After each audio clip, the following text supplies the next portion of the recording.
कहानी का शुरुआत हो गई मास्टर जी। क्या वधन गरिया दिलीप भूप रहले कैलन सूर्य वंश में आजो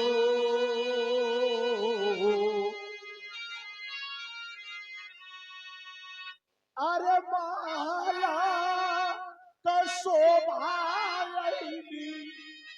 दुगो महारानिया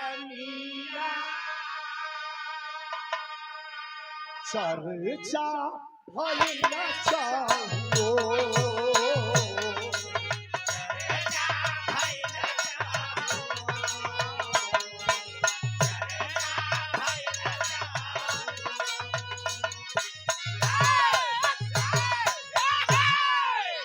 राजा दिलीप राम और दशरथ से 7 पीढ़ी ऊपर अयोध्या का राजा वहां का रहनी, लेकिन बियाह ना कैले रहना। यूट्यूबर साथी भी एकत्रित हैं, ले लीजिए एक मैटर। विवाह शादी नहीं उनकी हुई थी। पूरा प्रजा मिल करके राजा से निहोरा करे लागल, अपील करे लागल, निवेदन करे लागल कि हे राजा बियाह करनी रुआ कलर भाई भैया हम करी ना करी से का कहलन के बा का इहे बा या अगर आप कहू दत्तक पुत्र के बैठा दे तो ना बताऊ कैसे सलूक हमनी के साथ करी। राजा तुरंत प्रजा का बात सुन के बियाह क के दूगो मेहरारू घर में लिए लो। छगो मेहरारू लिए लो, दूगो मेहरारू आ जो लिए लो। तो देखी कहानी घूम गई।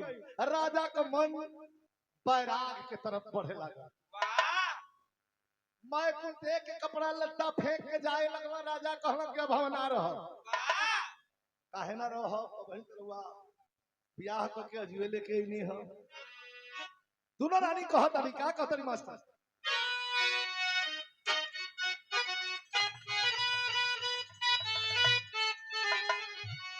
कि कवने दोनों रानी कहत अभी कि कवने काम के जवानी हा अरे रवानी के बिना अरे रवानी के बिना जो बजाता नहीं नदिया कैसे चैन पाई कही रे पानी के बिना नदिया कैसे चैन पाई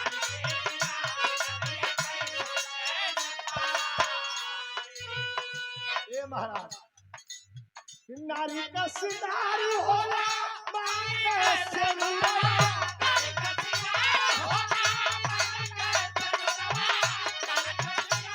होला मांगे से मुरवा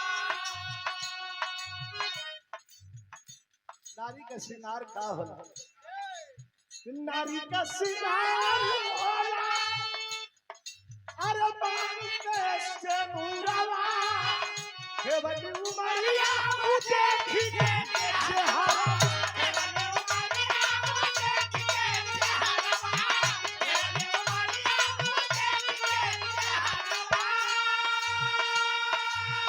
कि भला ही रही गई है गोरिया सोना चांदी के बिना। और याद रखिए भैया बैठल बानी अजुए गौना करा के लेके अइली हां अजुए कहतनी कि हम जातनी कैसन का हो तब कवि जी कहतनी कि जब भाव ये सबका खातिर लाइन बा कि जब भाव भजन में मन पंछी अरे जब भाव भजन में मन पंछी यहाँ छूट गया तो छूट गया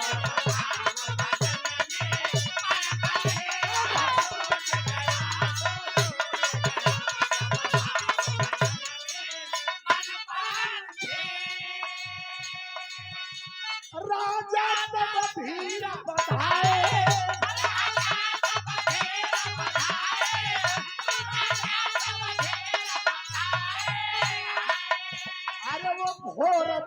शरण में आए हैं। अरे सुगना ये मतलबी दुनिया से, सुगना ये मतलबी दुनिया से जब रूठ गया तो रूठ गया।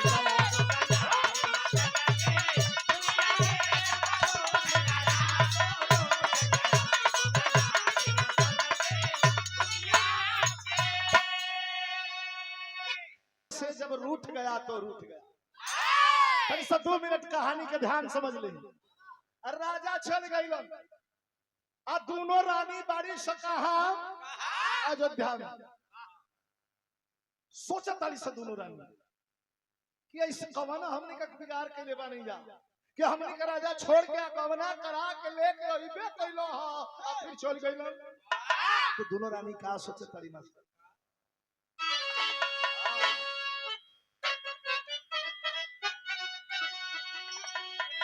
बड़ी पुरान फिल्म का गीत बा, हमारा तो फिल्म का नाम नहीं दिया, लेकिन छुप गए सारे नजारे।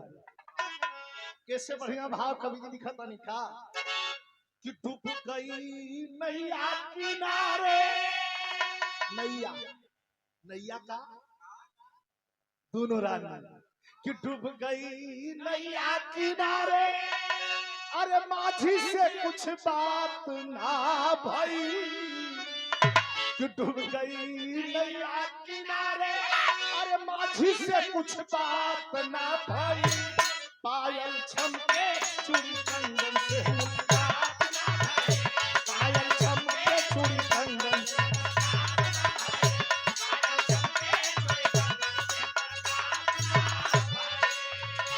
राजा चल गई।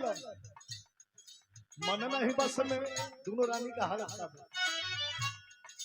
मन नहीं बस में, जवानी नहीं बस में, बस में नहीं रवानी।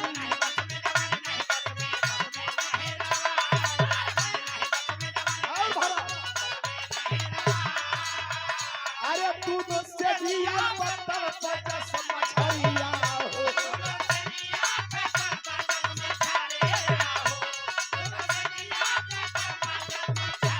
एक दिन का बात। अरे तो दोनों से जब बैठल, दोनों से जब बैठल सोचल कुछ रात हो गई। अरे दोनों से जब बैठल सोचल कुछ रात हो गई। अरे पायल छमके चूड़ी कंगन से बात ना भई,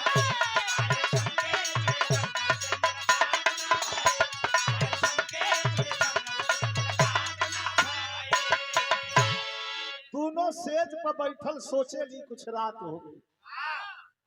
और ये 26 दिन बीत गए।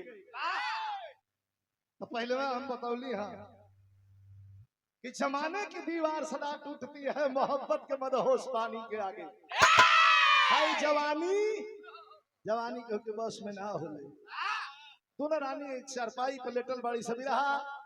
अब अंतिम चरण की ओर जा रहा बा, लेकिन अरुआ सबे अचंभित हो जाए।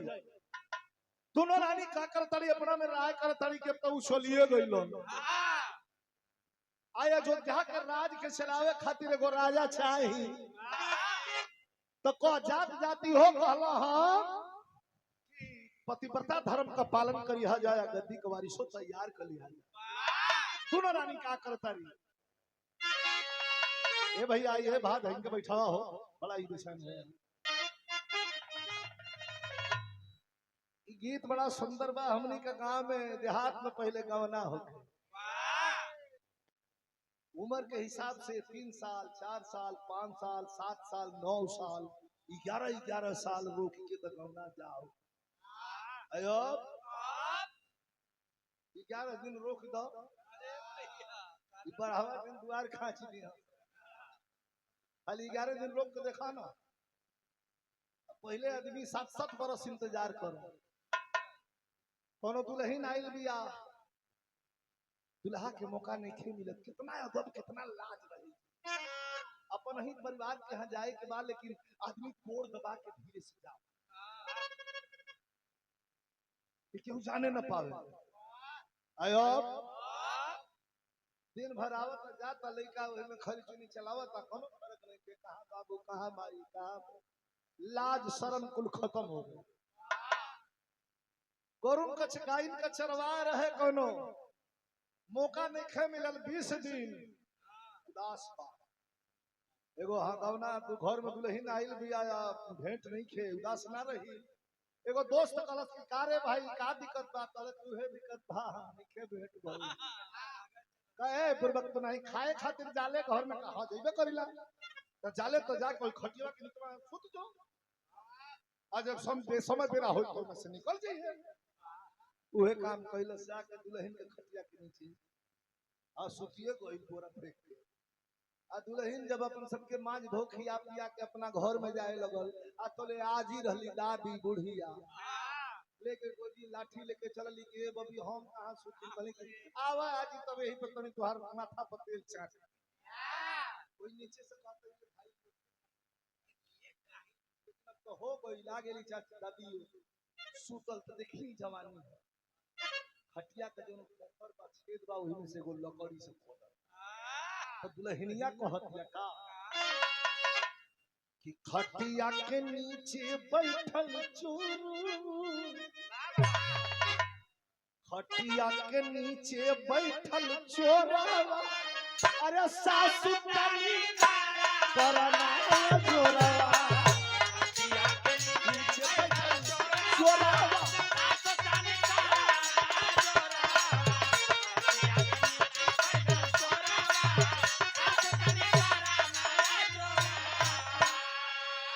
दोनों रानी कह तारी के जाए ना चल गई ना चल जा हमनी का सब हमनी का संग बिरहा बहुत सुनले हो खब देखे हई दोनों रानी कह तारी के जाए ना गई ना बहिया में बहिया धरऊ रानी कह तारी से छोड़ा बहिया में बहिया धरऊ आवा सखी मारे चाचू झऊ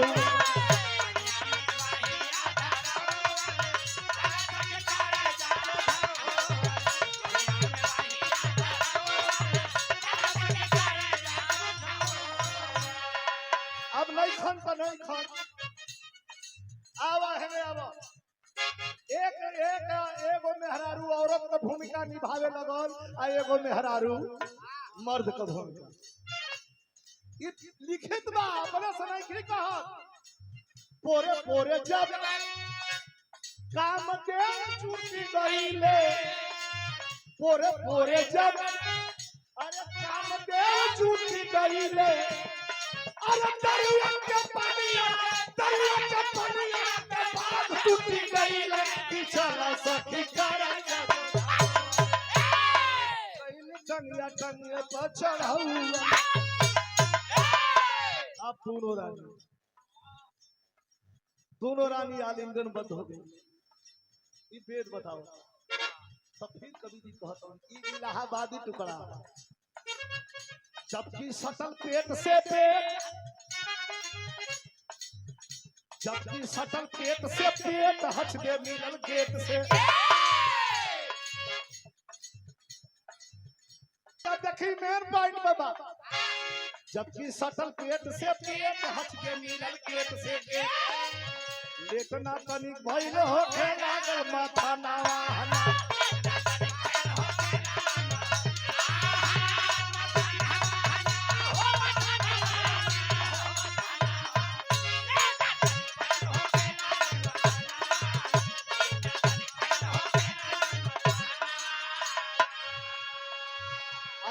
मसाला तो लिखल बा समझ जाइए दोनों पीसा गरम मसाला लोढ़ा के नहीं देखा दोनों पीसा गरम मसाला लोढ़ा के नहीं देखा चर चर करे पलगरी टूटल आई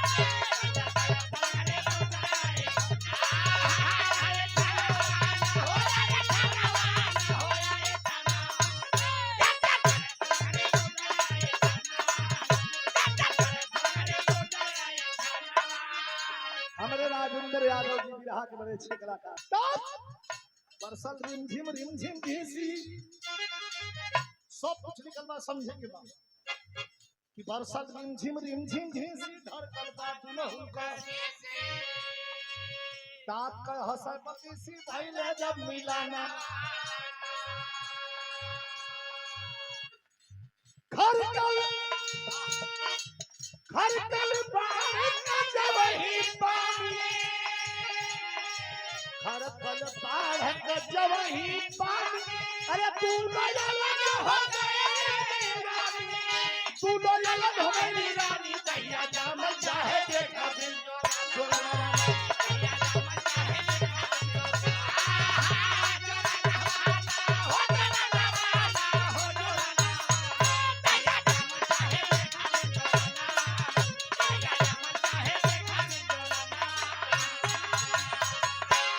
भाई अद्भुत। जबर रानी औरत का भूमिका निभौले में 9वां महीना में एक पुत्र धन को प्राप्त करती है।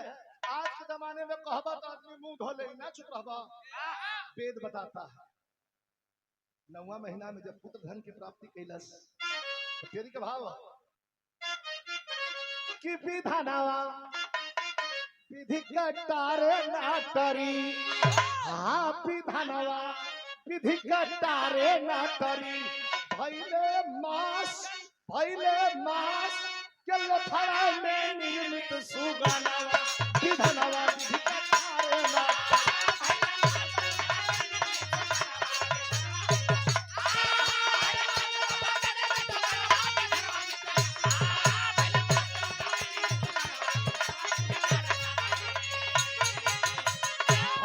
बांस के लोथड़ा में निर्मित विधानवा विधि के ठारे नाटे।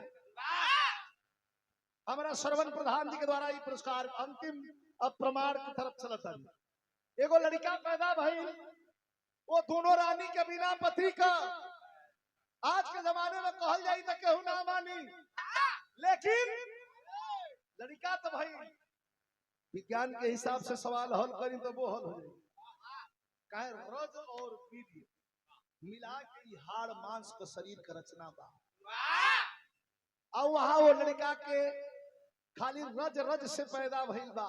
तो ये वेद बतावेला, वैज्ञानिक बतावेला, विज्ञान बतावेला कि वीर्य से हड्डी और रज से मांस को लोथड़ा तैयार होला।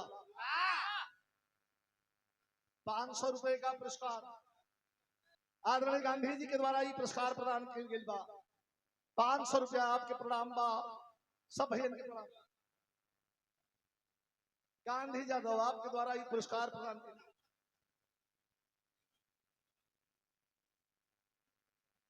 विधि के टारे नाटरी। अब वो लड़का धीरे धीरे बड़ होखे लागल, लेकिन कमी का बा ओकरा देह में हड्डी नहीं खे। दोनों रानी रो रहल बाड़ी। धीरे धीरे 6-7 साल का हो गई बा।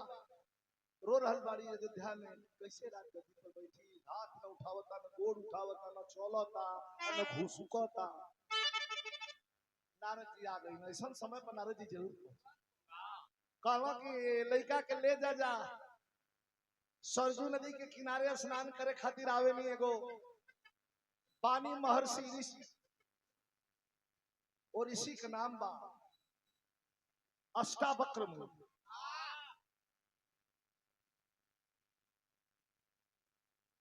प्रिंस बाबू के द्वारा शुभ आशीर्वाद दिखाई हो, पुरस्कार दिल बाबू को शुभ आशीर्वाद जा। अब मुनि जी के आगे लिया के रख गई। लाठ टेढ़ नहीं करते ऐसे छुआ जाई तकरा देह में हड्डी हो जाई। अंतिम प्रमाण बा तुम देख रही है। मुनि जी आइला देखला सामने। चलो हट रे हट। औ लइकवा लगा और देहिया घुमावे। अरे साला यही सही तरीका।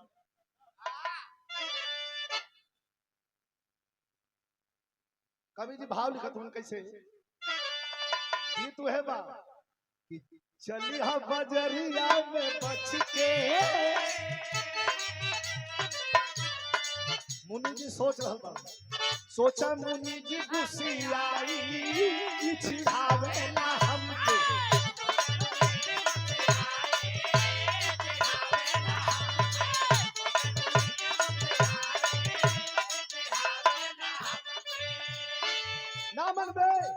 उठा करके लात मुनि जी चलाइए पैर लगल जब में घरिया हो। अरे पैर लगल जवने धरिया हो सीधी हो गई सरिया हो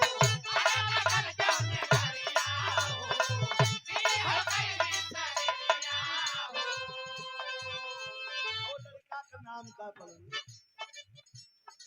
वो है भगीरथ भाग भाग से पैदा हो लड़का का नाम का पड़ा अरे वो है भगीरथ कहाई चिढ़ावे लहन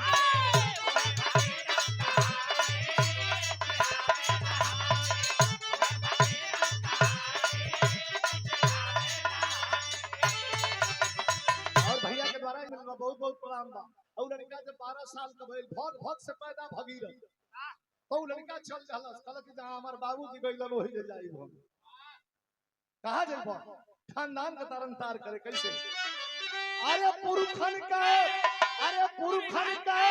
हम करब तारन तार भगीरथ चल भइले ओ किया तपस्या ब्रह्मा कर करिया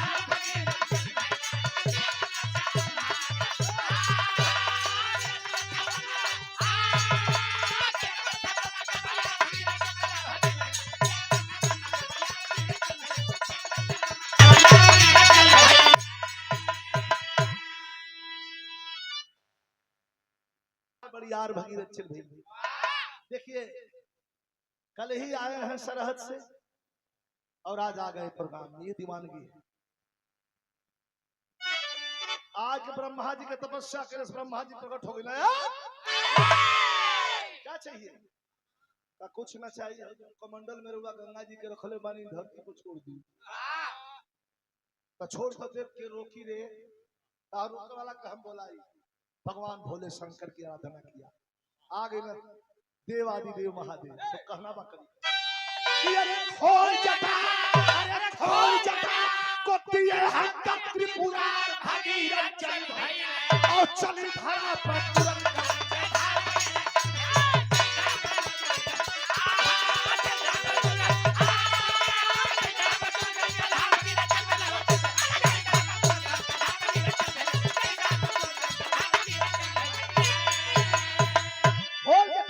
भगीरथ चल भई आगे आगे आगे गंगा जी जटा में समाहित हो गई भगीरथ के सामने खोल के जटा कलाई नहीं के पीछे चल जा आगे आगे भगीरथ चलना पीछे पीछे गंगा जी चली तब आगे हो भगीरथ पीछे गंगा महारानी चलती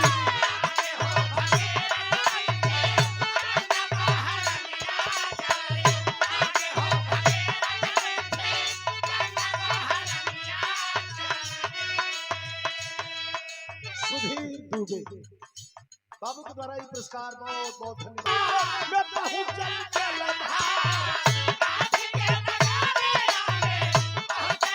एक मिनट ना बताई तो बात अधूरी रह गई लेके जब ऋषिकेश हरिद्वार होते कानपुर कन्नौज होते जब इलाहाबाद होते लेके काशी में पहुंचल गंगा जी के रामनगर की सोझे वही चौक दुकान को लगा के बेचारा गरीब आदमी अपन दुकान के तेल बेचता केहू बेचता केहू मसाला बेचता केहू कपड़ा बेचता केहू कुछ बेचता केहू कुछ बेचता केहू जूता सियता केहू जूता बेचता वही में लेके गंगा जी के अब मत में एकदम घमंड में होके चल जात हूं भगीरथ सामने को जूता सिए वाला गरीब आदमी चेहरे पर बड़ी बड़ी दाढ़ी पाकल पाकल मूछ आंख में कीचड़ जूता सी रहल बा और वही के यहाँ पहुंच के जाके कहला का ए जूता सीने वाले ये हाथ से छूट गया का भैया कलाई लेके दुकान भाग ये पड़े गंगा जी जाई हो रोवे लगल बेचारा गरीब आदमी कहत कि भैया जमल जमावल दुकान है उखड़ जाई बेटा तनी बगल से चल जाओ कहला रे साला भाई जूता सी वाला हमरा कहता बगल से जाए यही पड़े जाई बा बहवाई डाक के चल जमन कलावा हो चला है जब डाक के चल जमन के पीछे नहीं खन ताकत यार जब छलछलात पानी तो जूता सिया वाला के दुकान के करीब जाई तो वही में से महारानी बोलते का हो हरिहर भक्त कैसे बाबा आंख में आंसू आ गल होवे लगे कलन माई सिवाय राम चर्चा के हमरा पास कुछ नहीं खेमाई। कल बैठा ना कल कहा बैठा हाई एगो कठवत दिया ये में चमड़ा भेले बानी ये हमारो रोजमर्रा बा जूता सीला यही से पेट चलेला हमरा परिवार के फेंकब ना तोर मन करके ही में आवा धार पे गंगा जी में कूदिए न गईली। अब जाके हो दे 1 किलोमीटर पीछे घूमला। अरे दादा गंगा जी कहाँ हो तना दूर से आके कहाँ रह गईली तौला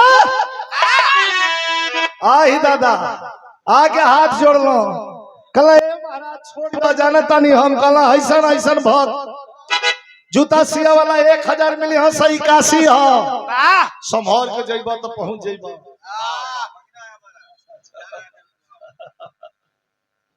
छोड़ दे हला कर ले जा हरिहर मोची काठावन से छोड़ दी हले पनिया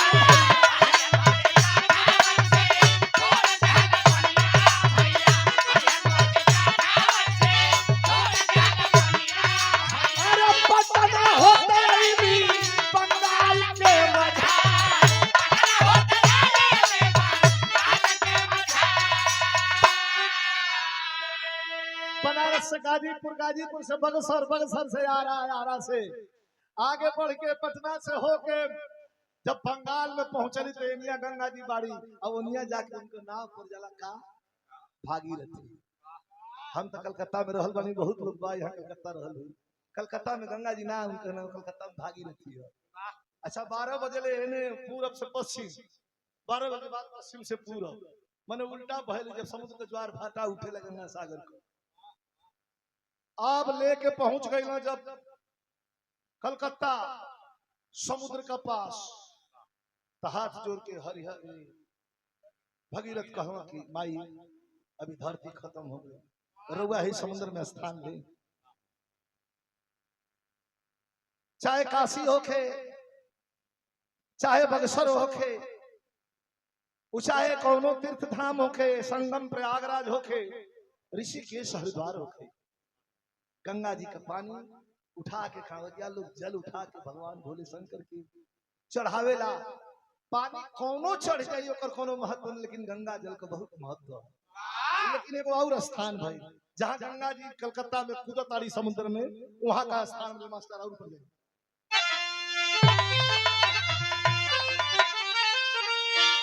अरे जहाँ मिला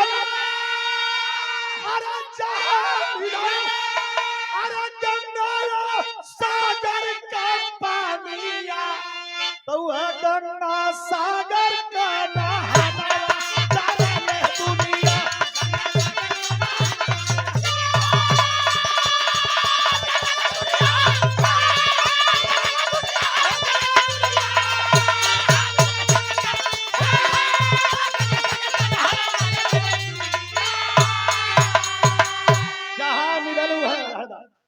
जहाँ मिललू है गंगा और सागर के पनिया गंगा सागर का नहनवा जाने ले दुनिया सब तीर्थ बार बार बाकी गंगा सागर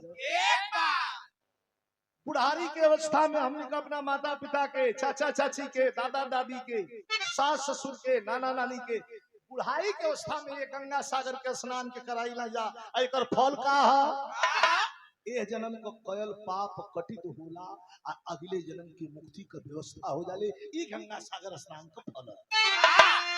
हरि अनंत हरि कथा अनंता कहते गुरु बिहार स्वर्ग चंद्रिका कवि बचन जी ततौ विधानवा विधि का